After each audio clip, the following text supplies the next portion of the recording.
আমার নাম স্নেহা। ধনী পরিবারের 4 ভাইয়ের একমাত্র বোন। বাবা মা অনেক দিন আগেই মারা গেছেন, কিন্তু আমার দাদারা আমাকে বাবা মায়ের অভাব কোনোদিন বুঝতে দেয়নি। আমি এত আদর আর ভালোবাসায় বড় হয়েছি যে তারা কোনো কিছুর অভাব কোনোদিন বুঝতে দেয়নি। আমি যা চেয়েছি তাই সঙ্গে সঙ্গে পেয়েছি। আমার বড় দাদা গ্রামের মোড়ল, আর ছোট 2 দাদা বিদেশে পড়তে গিয়েছিল, কিন্তু আমার পড়াশোনা করতে ইচ্ছে হতো না। আরেক ভাই গ্রামে ডাক্তারি করত। আজকাল দেখি ছেলে হোক বা মেয়ে সবারই মোবাইল আছে, তাই আমি আমার দাদার কাছে একটা স্মার্টফোন চাইলাম। আমার বড় দাদার সাথে সাথে আমাকে একটা নতুন স্মার্টফোন কিনে দিলেন। এটা পেয়ে আমি খুব খুশি। আমি খুব সুন্দরী, তাই নিজের ছবি তুলে সোশ্যাল মিডিয়াতে পোস্ট করতাম। আর অনেক লোক আমার ছবিতে লাইক এবং কমেন্ট করত। লোকজন আমাকে খুব পছন্দ করতে শুরু করেছে। একদিন আমি সোশ্যাল মিডিয়ায় অভিষেক নামে একটি ছেলের সাথে কথা বলি। সে খুব বুদ্ধিমান, ও আমাকে বুঝিয়েছিল যে ছবি সোশ্যাল মিডিয়াতে আপলোড করা কেন উচিত না। তারপর সোশ্যাল মিডিয়া থেকে আমার সব ছবি ডিলিট করে দিয়েছি।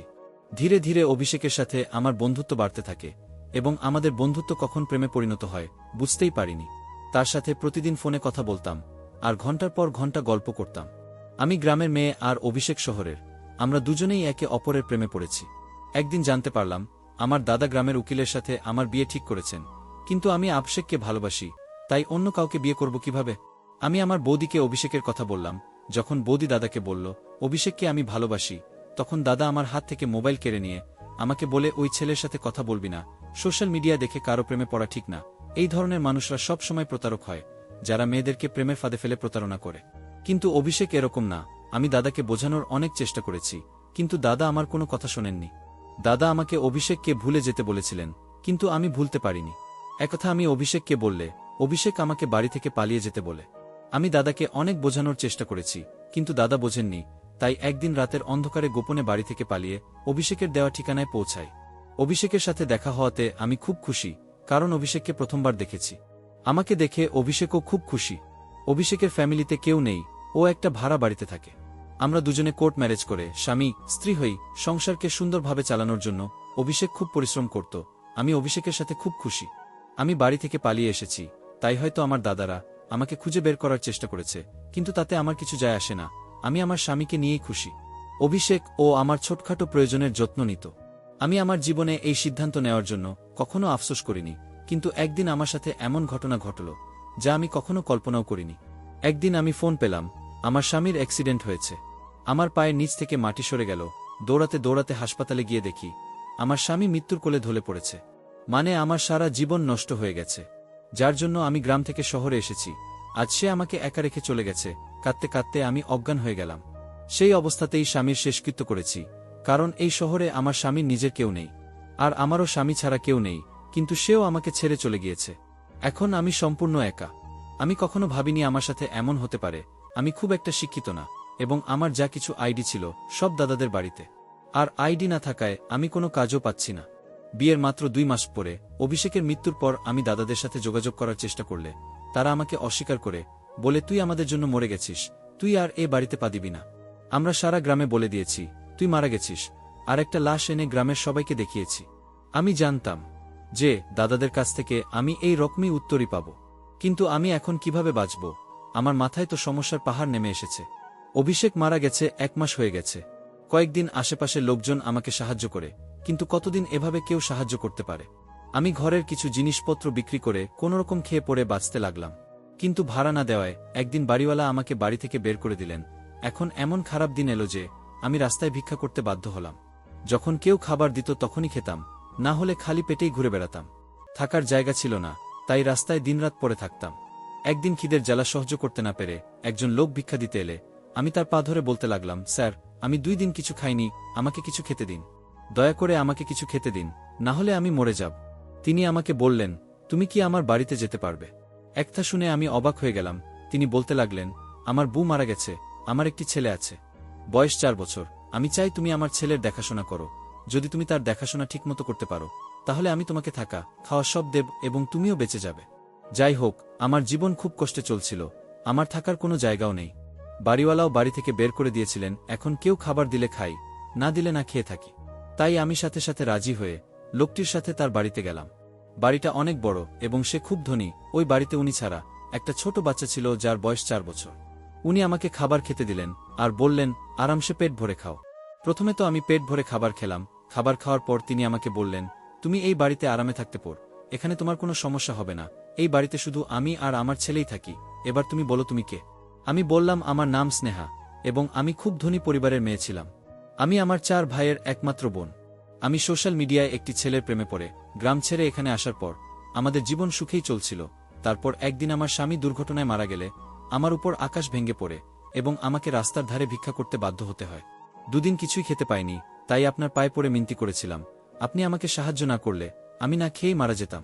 লোকটি তখন বললেন, তুমি আমার বোনের মতো, তুমি এখানে থাকতে পারো, কিন্তু বিনিময়ে তোমাকে আমার ছেলের দেখাশোনা করতে হবে। আমার বউ মারা গেছে, তাই আমি ছেলের যত্ন নিতে পারছি না। আমার একটা মেয়ে দরকার, যে তাকে মায়ের মতো মানুষ করতে পারে। তিনি আমাকে তার ছেলের সাথে পরিচয় করিয়ে দিয়ে বললেন, এটা আমার ছেলে এবং এর নাম আকাশ। এর জন্মের পরপরই এর মা পৃথিবী ছেড়ে চলে গেছে। আমি কোলে নিয়ে তাকে আদর করতে লাগলাম। আমি ভাবতে লাগলাম, আজ যদি আমার ছেলে থাকতো তাহলে সেও এর মতো হতো। আমিও বিয়ের 1 মাস পর গর্ভবতী হয়েছিলাম, কিন্তু আমার মিসক্যারেজ হয়, তাই মা হতে পারিনি। আমি আপনাকে কথা দিচ্ছি যে আমি একে নিজের ছেলের মতো মানুষ করব। আমি আকাশের যত্ন করে খুব আনন্দ পেতাম। আমার একমাত্র দায়িত্ব ছিল আকাশের যত্ন নেওয়া, তাকে সময়মতো খাওয়ানো, সময়মতো ঘুম পাড়ানো, তার জামাকাপড় পাল্টানো ইত্যাদি। বাকি সব কাজ করার জন্য অন্য লোক ছিল। একদিন সকালে ঘুম থেকে উঠে দেখি আকাশ বিছানায় নেই। আমি উঠে বাইরে এসে মালিককে জিজ্ঞেস করলাম, আকাশ কোথায়? সে তার বিছানায় নেই কেন? বাড়ির মালিক বললেন, সন্ধ্যার মধ্যেই ও বাড়ি ফিরে আসবে। আমি তাকে জিজ্ঞেস করলাম, আকাশ কোথায় গেছে আর সন্ধ্যা বেলা কোথা থেকে ফিরবে? কিন্তু তিনি আমার কথার কোনো উত্তর দিলেন না। তিনি বাড়ির মালিক, তাই আমি তাকে খুব বেশি জোর করতে পারিনি, কারণ সে যদি আমাকে বাড়ি থেকে বের করে দেন তাহলে আমি কোথায় যাব? প্রতিদিন সন্ধ্যায় আকাশ বাড়িতে আসত। রাতে ঘুমানোর পর সকালে ঘুম থেকে উঠলে দেখি আকাশ তার বিছানায় নেই, কিন্তু সন্ধ্যায় সে ফিরে আসত। যখনই আমি মালিককে আকাশের কথা জিজ্ঞেস করতাম, তিনি কোনো উত্তর দিতেন না এবং বলতেন, তুমি এইসব বিষয় থেকে দূরে থাকো, তার সম্পর্কে অত কিছু তোমার জানার দরকার নেই, তোমার কাজ কেবল তার যত্ন নেওয়া এবং তাকে ভালো করে লালন পালন করা, তাই তোমাকে যে কাজ দেওয়া হয়েছে তুমি শুধুমাত্র তাই করো। তারপর থেকে মালিককে জিজ্ঞাসা করা বন্ধ করে দিয়েছি। এক রাতে আমি যখন আকাশের সাথে ঘুমাচ্ছিলাম, মাঝরাতে চোখ খুলে দেখলাম যে আকাশ বিছানায় আছে। আমি দেখার জেগে থাকলাম, কিন্তু কখন যে ঘুমিয়ে পড়েছি বুঝতেও পারিনি। এবং সকালে প্রতিদিনের মতো আকাশ বিছানায় নেই। বাইরে বেরিয়ে কোথায় ওকে দেখতে না পেয়ে রুমে ফিরে এলাম। এর আগে কখনো ভাবিনি মালিক কি কাজ করেন। আমি শুধু আমার কাজ নিয়ে ব্যস্ত থাকতাম, এই বাড়িতে সব পাচ্ছিলাম, তাই বেশি কিছু ভাবিনি। কিন্তু একদিন কাজের মহিলাকে জিজ্ঞেস করলাম যে মালিক কি কাজ করেন। তখন সেই কাজের মেয়েটি আমাকে বলল যে তিনি একজন পুলিশ ইন্সপেক্টর। অবাক হয়ে আমি ভাবতে লাগলাম, আমি একজন পুলিশ অফিসারের বাড়িতে। একদিন দেখলাম একটি ফাইল মালিকের টেবিলে রাখা। আমি সেটি তুলে নিয়ে ভিতরে রাখতে যাচ্ছিলাম, হঠাৎ করে সেই ফাইলটা আমার হাত থেকে পড়ে ওর ভেতর থেকে অনেক কাগজ বেরিয়ে পড়ে। আমি সেই কাগজগুলো গোছাতে গেলে সেখানে একটা ফটো দেখে আমি হতবাক হয়ে গেলাম। আমি অবাক হয়ে ভাবলাম, আমার স্বামীর ছবি এখানে কেন? ভাবলাম, মালিক যদি জানতে পারে আমি এই ছবিটি দেখেছি বা আমি এই ছবির এলাকটির স্ত্রী, তাহলে মালিক আমার কি অবস্থা করবে।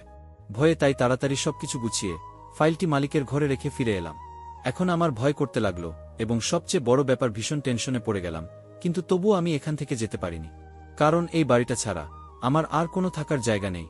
এছাড়া আমি আকাশকে নিজের ছেলের মতো ভালোবাসি। তাছাড়া এই ছবির রহস্যটাও জানতে চাই, এই পুলিশ লোকটা কিভাবে ছবিটা পেল। ভাবলাম আমার দাদারা অভিষেককে খুঁজে বের করার জন্য এই পুলিশ অফিসারের কাছে কেস ফাইল করতে পারে, কিন্তু দাদারা কখনো অভিষেককে দেখেনি। মনের মধ্যে অদ্ভুত অদ্ভুত সব ভাবনা আসছিল, কিন্তু মালিককে জিজ্ঞেস করার সাহস পেলাম না।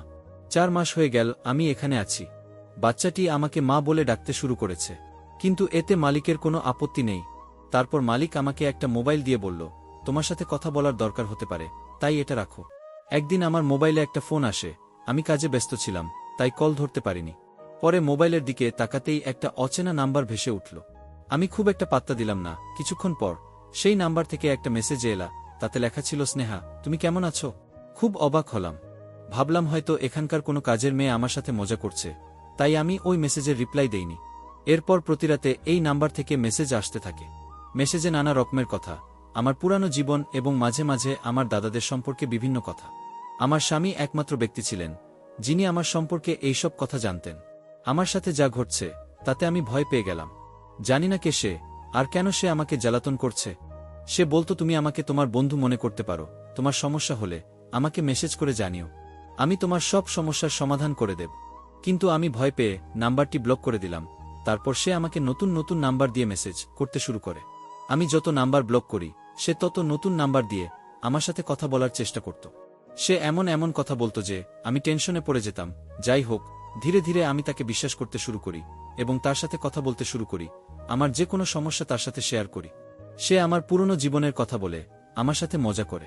যখন আমি তাকে জিজ্ঞাসা করতাম সে আমার সম্পর্কে এসব কথা কিভাবে জানো, সে আমার প্রশ্নের কোনো উত্তর দিত না, কিন্তু নিজের সম্পর্কে বলতো যে তিনি অবিবাহিত এবং এই পৃথিবীতে তার কেউ নেই। আমারও এই পৃথিবীতে কেউ ছিল না, তাই আমাদের ভালো বন্ধুত্ব হয়ে গেল। আমি চেষ্টা করতাম কারো সামনে তার সাথে কথা না বলতে, সেজন্য আমি তাকে বলেছিলাম যে আমি কারো সামনে তার সাথে কথা বলতে পারবো না। সে বলল ঠিক আছে, রাতে সবাই যখন ঘুমাবে তখনই কথা বলব। এখন আমরা গভীর রাত পর্যন্ত গল্প করতাম। গভীর রাত পর্যন্ত গল্প করার কারণে ঘুম ভাঙতে দেরি হতো। সকালে ঘুম থেকে উঠে আকাশকে দেখতে পেতাম না। আমি তার সাথে এবাড়ির বিষয়ে কোনো কথা বলতাম না, কারণ আমি এই বাড়ির নুন খাচ্ছিলাম। আর সে কে, তাকে আমি চিনতাম না। সে আমাকে নিজের সম্পর্কে যা বলেছিল তা সত্যি কিনা জানি না। এটা আমার জন্য শুধু টাইম পাস। সারাদিন একা একা বিরক্ত হতাম। আকাশও সন্ধ্যায় বাড়ি ফিরত, আর চাকররা ঘরের সব কাজ করত, তাই ওর সাথে কথা বলে সময় কাটাতাম। 2-3 দিন ধরে ও আমাকে বলতো আমার সাথে দেখা করতে চায়, কিন্তু আমি তার সাথে দেখা করতে রাজি হতাম না। তাই সে বলতো সে আমার সাথে দেখা করতে আমি যেখানে থাকি সেখানে আসবে। একদিন সন্ধেবেলা আকাশ বাড়িতে আসার পর মালিক আমাকে সন্ধ্যার খাবারের ব্যবস্থা করতে বললেন, কারণ আমার বেস্ট ফ্রেন্ড অনেকদিন পর আমার বাড়িতে আসছে। তাই আমি চাই তুমি নিজের হাতে তার জন্য ভালো ভোলা খাবার তৈরি করো। আমি মালিককে বললাম ঠিক আছে। আমি অনেক খাবার তৈরি করে রাখলাম। ও ঘন্টা পর শুনতে পেলাম বাইরে কেউ কথা বলছে। তাই চা জলখাবার নিয়ে নিচে এলে নিচে হলঘরে বসে থাকা লোকটাকে দেখে আমার পায়ের নিচ থেকে মাটি সরে গেল। আমি স্তব্ধ হয়ে বোঝার চেষ্টা করছি, কিন্তু বুঝতে পারছি না। কিছুক্ষণ পর আমি অজ্ঞান হয়ে পড়ি। যখন জ্ঞান ফিরল তখন আমি আমার বিছানায় শুয়ে মালিক এবং সেই লোকটি আমার বিছানার কাছে দাঁড়িয়ে। লোকটি আর কেউ নয়, আমার স্বামী অভিষেক, যার শেষকৃত্য আমি নিজে দাঁড়িয়ে থেকে দেখেছি। আমি হতবাক হয়ে অভিষেকের দিকে তাকিয়ে আছি। আমি বিশ্বাস করতে পারছি না যে সে আমার সামনে জীবিত দাঁড়িয়ে আছে। অভিষেকও আমার দিকে একমনে তাকিয়েছিল এবং তার চোখে জল দেখতে পাচ্ছি। অভিষেক আমাকে বলল, স্নেহা, বিশ্বাস কর, আমি তোমার অভিষেক, যে তোমাকে খুব ভালোবাসে। দেখ, আমি বেঁচে আছি। এই বলে সে আমার কাছে বসল। আমারও চোখে জল। আমি তাকে ছুঁয়ে দেখলাম। তারপরে নিশ্চিত হলাম যে সে সত্যিই জীবিত এবং আমার সামনে বসে। আমি তাকে জড়িয়ে ধরে খুব কাঁদতে লাগলাম। সেও আমাকে জড়িয়ে ধরে খুব কাঁদছিল। তার চলে যাওয়ার পর আমার সাথে যা যা ঘটেছিল তার সবই মনে পড়তে লাগল। আমি অভিষেককে জিজ্ঞেস করলাম, তুমি যদি বেঁচেই ছিলে তাহলে কে সে ব্যক্তি যার শেষকৃত্য আমার চোখের সামনে হয়েছিল এবং যার মৃতদেহ আমি দেখেছি, সে কে? আমি অভিষেককে আরও বললাম, তুমি জানো যে তুমি ছাড়া এই পৃথিবীতে আমার কেউ নেই, তাহলে এতদিন আমার থেকে দূরে ছিলে কেন? আমি বলছিলাম আর কাঁদছিলাম। তখন অভিষেক বলল, এটা অনেক বড় ব্যাপার, অনেক রহস্য আছে যা শুনলে তুমি চমকে যাবে। আজ আমি তোমাকে একে একে সব রহস্য বলতে চাই। তুমি যে রং নম্বরে কথা বলতে, সেটা আর কেউ নয় আমি তোমাকে বলেছিলাম যে আমি তোমার সাথে তোমার বাড়িতে দেখা করব। দেখো, আমি এখানে এসেছি। তখন আমার খেয়াল হলো যে ছেলেটা আমার সাথে কথা বলতো সে আমার সম্পর্কে এসব কথা জানত কিভাবে, যা আমি আর আমার স্বামী ছাড়া কেউ জানত না। কিন্তু অভিষেক যে বেঁচে থাকতে পারে সেটা কখনোই ভাবিনি। অভিষেককে বললাম, তুমি বেঁচে থাকলে এতদিন কোথায় ছিলে? আমি সব কিছু জানতে চাই। অভিষেক বলল, আমি তোমাকে সব কথা বলবো। তুমি যখন বাড়ি ছেড়ে এখানে এলে আর আমাদের বিয়ে হলো, কয়েকদিন পর তোমার দাদারাও এখানে এসে আমাদের সম্পর্কে সব তথ্য নিয়ে যায়। যদিও তারা গ্রামের সকলের কাছে বলেছিল যে তুমি অ্যাক্সিডেন্টে মারা গেছো, এমনকি তারা একটা লাশ নিয়ে সকলের কাছে প্রমাণ করে যে তুমি সত্যিই মারা গেছো। কারণ গ্রামবাসীরা যদি জানত যে মোরালের এবান বাড়ি থেকে পালিয়ে গেছে তাহলে তাদের নাক কাটা যেত। আর আপমানের ভয়ে তোমার দাদারা গ্রামে মিথ্যাচার করে প্রমাণ করেছে যে তুমি মরে গেছো। কিন্তু তারা আমাকে শত্রু করে নেয়, যেহেতু তাদের বোনকে আমি বিয়ে করেছি। তোমার দাদারা আমাকে সর্বত্র খুঁজছে। একদিন তোমার দাদারা আমার মোবাইল নম্বর জানতে পেরে আমাকে ফোন করে হুমকি দেয় এবং বলে যে আমার সাথে সাথে তারা তোমাকেও মেরে ফেলবে। একদিন রাস্তা পার হওয়ার সময় একটা গাড়ি জোরে ছুটে আসছিল। আমি তো লাফিয়ে পড়ে কোনো রকমে প্রাণে বাঁচলাম, কিন্তু অন্য এক পথচারী দুর্ঘটনায় পড়ে প্রাণ হারান। তারপর আমি ওখান থেকে পালিয়ে আসি। তোমার ভাই ইচ্ছা করে আমাকে মারতে চেয়েছিল, তারপরেও তোমার দাদারা ফোন করে বলেছিল এইবার তুমি বেঁচে গেছো, তাই ভেবো না যে তুমি প্রতিবার বেঁচে যাবে। তোমাকে না মারা পর্যন্ত আমরা থামব না। তোমার বাড়ির লোকেরা আমার জীবনের শত্রু হয়ে উঠেছে। আমার সাথে আরও অনেক ঘটনা ঘটেছে। প্রথমে আমি জানতাম না এগুলো তোমার দাদারা করছে, কিন্তু যখন থেকে হুমকি এফান আসা শুরু হলো তখন বুঝলাম যে তোমার দাদারা আমার সাথে এসব করছে। আর যার বাড়িতে তুমি আছো সে আমার ছোটবেলার বন্ধু এবং একজন পুলিশ অফিসার। আমি তার কাছে সাহায্য চাই এবং সে আমাকে সাহায্য করতে রাজি হয়। 1 মাস ধরে আমি জীবন বাঁচানোর জন্য বিভিন্ন জায়গায় দৌড়াতে থাকি। এরপরে তোমার জন্য চিন্তা হতে শুরু করে। জানতাম যে আমার বন্ধু তার বাড়িতে একা থাকে, তাই আমি তাকে বলেছিলাম যে তোমাকে কোনোভাবে তার বাড়িতে নিয়ে আসতে এবং ওকে তোমার বাড়িতে থাকতে দিতে, যাতে তুমি বিপদে না পড়ো। আমার এই বন্ধুটি যদি তোমাকে বলতো যে তুমি আমার বাড়িতে এসো, তুমি এত সহজে তার বাড়িতে যেতে রাজি হবে না, তাই সে ভাবল তার ছেলে আকাশকে বড় করার দায়িত্ব তোমাকে দিলে তুমি রাজি হবে এবং সহজেই তার বাড়িতে থাকতে যাবে। এখন আমার সব সমস্যা শেষ হয়ে গেছে। আমার বন্ধু তোমার ভাইদের গ্রেফতার করেছে। আমি তোমার সামনে দীর্ঘদিন আসতে পারিনি, কারণ আমার বন্ধু আমাকে জেলের একটি কক্ষে বন্দী করে রেখেছিল, কারণ আমি যদি বাইরে থাকতাম তবে তোমার দাদারা কোনো না কোনোভাবে আমার এই কাজ পেয়ে যেত এবং আমাকে মেরে ফেলত। আমার বন্ধু জেলে আমার খুব খেয়াল রাখত। যতক্ষণ না আমার বন্ধু আমার দাদাদের ধরতে পেয়েছে, ততক্ষণ সে আমাকে জেল থেকে বের হতে দেয়নি, কারণ আমার জন্য জেলই একমাত্র জায়গা যেখানে আমি সম্পূর্ণ নিরাপদ। আমি অভিষেককে বললাম, আমার একটা প্রশ্ন আছে যেটা মনের মধ্যে ঘুরপাক খাচ্ছে, আকাশ ভোরবেলা কোথায় যায়? তখন অভিষেকর বন্ধু বলতে লাগলো, আমার স্ত্রী নেই এবং আমার ছেলের একজন মা দরকার। তোমার আসার 1 সপ্তাহ আগেই আমার স্ত্রী মারা গিয়েছিল। আকাশ খুব কান্নাকাটি করত। তাই আমি তোমাকে এখানে নিয়ে আসি। আমি টেনশনে ছিলাম যে আমার ছেলে তোমাকে তার মা মনে করবে কিনা, কিন্তু তুমি তার মায়ের জায়গা খুব সহজেই নিয়ে নিয়েছ। আর আমার ছেলে সকালে বোর্ডিং স্কুলে যায় এবং সন্ধ্যায় ফিরে আসে। আমার স্ত্রী অসুস্থ ছিল, সেজন্য আমি ওকে বোর্ডিং স্কুলে দিয়েছিলাম তার মনোযোগ অন্যদিকে সরিয়ে দিতে, এবং রাতে তাকে বাড়িতে নিয়ে আসতাম। তুমি আমার ছেলের খুব যত্ন নিতে। আমি তোমার কাছে লিওনি। অভিষেক তার বন্ধুকে বলল, তুমিও আমাদের অনেক সাপোর্ট করেছ। তোমার কারণেই আজ আমরা স্বামী স্ত্রী একে অপরের সাথে দেখা করতে পেরেছি। এখন আমরা দুজনেই আমাদের জীবনে খুব খুশি। আমার স্বামী চাকরি পেয়েছে এবং আমরা একই বাড়িতে থাকি। আবার অভিষেককে কাছে পেয়ে আমি খুব খুশি। আমার জীবনের সমস্ত সমস্যা কেটে গিয়েছে। ধন্যবাদ সবাইকে গল্পটা শোনার জন্য।